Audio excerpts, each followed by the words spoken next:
So this year, I began my own little social experiment. I wanted to explore the intersection of my two very different professional roles, one as a minister and the other as a leadership development consultant. Now, ministers in my tradition only wear a clerical collar on special occasions, at that. So mostly we just blend in like other professionals. So people really don't know what it is that we do for a living unless they've seen us at church, they ask, or we offer. But in January, I decided to wear the uniform of ministry every day but Sunday for a year, to learn about myself, my church, and those with whom I share this city. I wondered, when would wearing a collar ease my interactions with people, and when would it actually get in the way? How would the collar hide my identity, and how would it actually expose it? I wanted to know how turning up the volume of my ministerial identity would in fact change me. Now, inside the Unitarian Universalist Church that I serve, I can be a woman and a minister, a member of the LGBTQ community with support all around me. But outside the church, now that is an entirely different matter. It was time for me essentially to come out as a minister in the community. And I have. For the most part, my experiment has been pretty simple. Day to day, I just go and do what I've always done. It's just that I do it in a collar. Now this year, I've changed 2 flat tires. I've been to a few 12-step meetings. I got another tattoo. I was pulled over for speeding, and no, I didn't get a ticket. But for the most part, this experiment has really been an exercise in being hyper-aware of what normal is for me and the role of ministry and how they fit together. Now, there are some things that I've done this year where even I have not been so sure that they fit in with who I am as a minister, like recording and releasing a musical album, not Christian, Americana, and winning a poker tournament. All for the sake of the story, right? But I've been writing about my experience in a blog called Under the Collar in Oklahoma, and if you go there, you'll see that for the most part, people are super nice. We've been taught, at least in this part of the country, that in order to get along, the polite thing to do is to focus on what we have in common and definitely not draw attention to people's differences. Bless their hearts. But when we only focus on what we have in common, we put people in boxes. And putting people in boxes puts people under stress. And putting people under stress makes them see their environment as threatening. And then they, in turn, put the people who put them in boxes in boxes.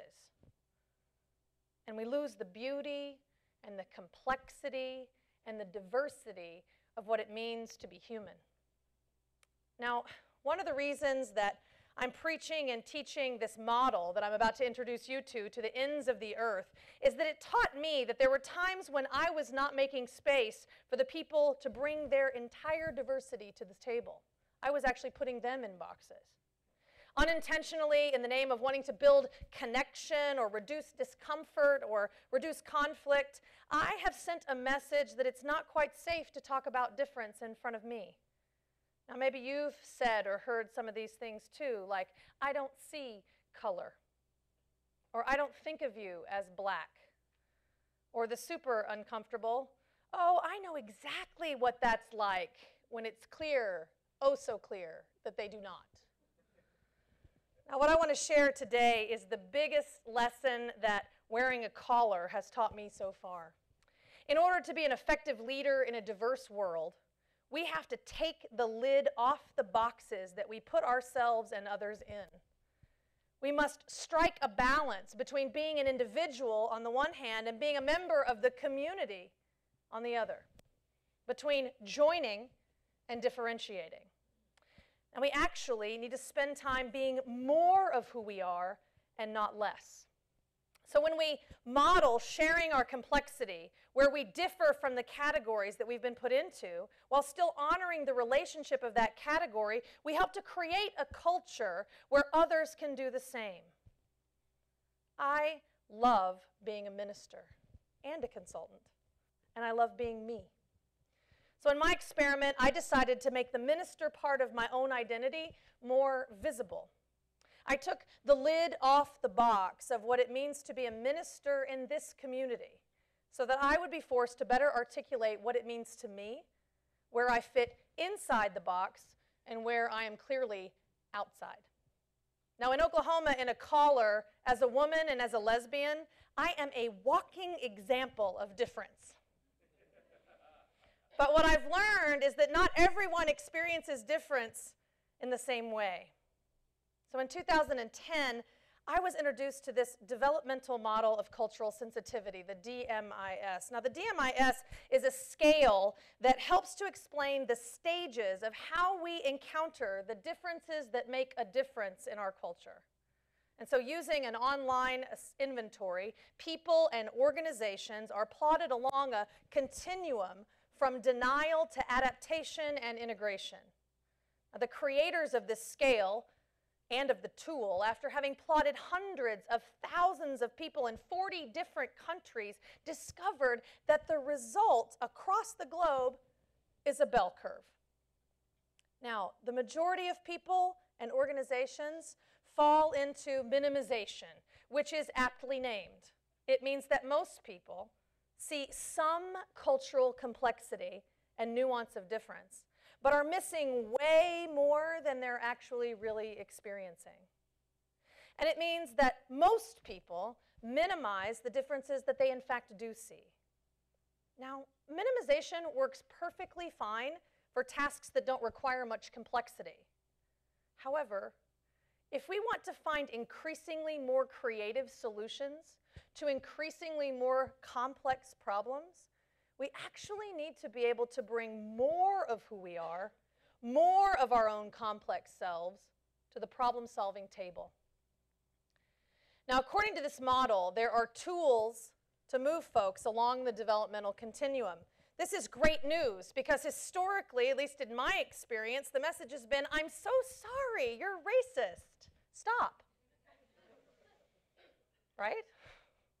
Now, this model helps to explain how we experience the differences that make a difference in our world, which includes race and ethnicity, but also gender and ability and age and sexual orientation and education and immigration status. The model actually begins with denial. Now, the denial people are basically seeing their own culture as the only real one.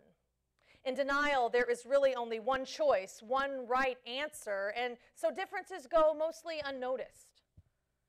But to move from denial to polarization, the intervention is exposure. Now, that means that exposure is not the right tool for people in other stages, only for those in denial. Now, in the next step, polarization, where the world is seen primarily in categories of us and them, the way to move to the next stage is to actually focus on the commonality. But when we overuse that skill, we get stuck. So most people are in minimization, and it is actually one of the most difficult stages to progress out of. Why? Because minimizing differences is actually highly valued in our culture. Because the skills in this stage seem to make the work easier, faster, simpler, and appear to take up less energy. But these are short-term solutions to oversimplified problems. At this stage, because all the differences that are being observed are superficial, we really don't even know what we're missing. So most people are solving superficial problems with superficial relationships and barely scratching the surface of creativity. Now, we've been fooled a bit by our assumptions into believing that what is necessary for us to do our jobs, to go to church, to provide social services or educate our children, is to minimize our differences. We do unto and for others as we think they want done unto and for them without really even being in relationship with those we are doing unto or for. Approaching complex problems with superficial answers, we're preventing ourselves from making a real significant impact. So, how do we escape this box that we've put ourselves and others in? Well, in order to go to the next stage, which is called acceptance, we have to invest in our understanding our own complexity. Now, this is so counterintuitive. So you want to be more intercultural, more inclusive of difference, and I'm saying what I want you to do is spend more time in sameness. Spend more time inside the box figuring out your own culture and the culture of the groups of which you're a part. Yes, that's what I'm saying. We have to identify the boxes that we use to sort our world before we can take the lid off so that what is inside can grow. Knowing how we identify with the differences that make a difference in our own culture, we can figure out what we want to agree with and where we differentiate. And we'll make room to hold the cultural complexity of others. Now, if this model is accurate, then the key to ending racism and maximizing creativity in this country is self and institutional cultural analysis. When the majority of people wake up in the morning and are interested in how families and businesses and churches came to be who and what they are, how they share information and resources, and how they make room for difference, the world will never be the same. And the bonus for the business world is that doing this work will actually increase the bottom line. Now, this kind of self-exploration would include questions like, what are the systems that you're a part of or that you have been a part of, and what did they teach you? Who and what experiences taught you the meaning of trust or respect or justice? How did you come to believe the right way to do anything? How did we arrive at the way things normally get done around here? Our interpretations, you see, and our evaluations are all culturally influenced. And they require awareness to make a different choice. So knowing how you came to believe what you believe sheds a light on how other people might have come to a different conclusion than you did in their life. And another great question, what has your family and school and city and workplace taught you about race? Because see, when you're white like me, or you appear that way and so you receive white privilege, there's a lot of deep diving that we have to do in order to understand the water that we're swimming in. While what you need to understand is that white is in fact an American historical construct. And learning more about how it came to be and why will blow your mind. So learning about white culture with other people who receive white privilege could in fact be the game changer. And the same goes for people of color. You see, learning about your cultural construct with other people of color, examining how you navigate American culture or work culture or church culture could give you the support that you need in order to stay at the multicultural table even when it isn't easy. So until we all carefully examine the boxes that we're in and that we put others in, we'll stay stuck skimming the surface of understanding ourselves and others, which makes our relationships surface level as well. So let me sum up passionately and preacher style. The more we understand ourselves, the greater our capacity for difference. The greater our capacity for difference, the deeper our relationships with people who are different than us. The deeper those relationships, the more diverse our community. The more diverse our community, the more creative the problem solving. The more creative the problem solving, the more people get what they want and ultimately what they need. Now, in my experiment this year in a caller, leading with an identity that was most often invisible, I have actually discovered more of the complexity of who I am. So my biggest aha from all of this is that having biases is actually not the problem. The problem is when our own biases are invisible to us and we react instead of act. And so let me ask you, what are the uniforms of your culture that you don't even know you're wearing? Because the more we understand our uniform assumptions and the more we're able to understand the complexity of our own identity, the less we'll be threatened by the differences of other people, and the more accepting we will all be. Thank you for letting me share this gift and my passion with you.